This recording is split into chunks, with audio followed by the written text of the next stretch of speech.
आज हम बात करेंगे what is scalping, what is a good risk to reward ratio in scalping, and how much time should you stay in a scalping trade.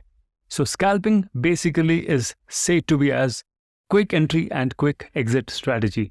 So when you say quick entry and quick exit, what is the time frame? So max to max, you should stay in a scalping trade for 15 minutes. And what is a good risk to reward ratio?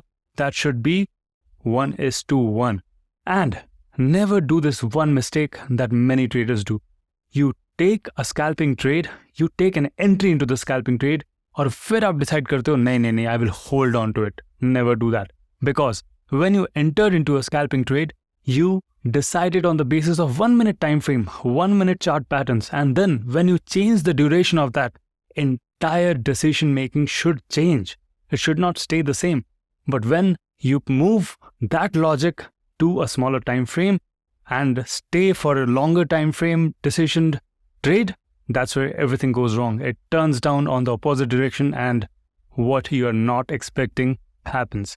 So always get out on a 1:1 risk to reward ratio and stay max 15 minutes in a scalping trade.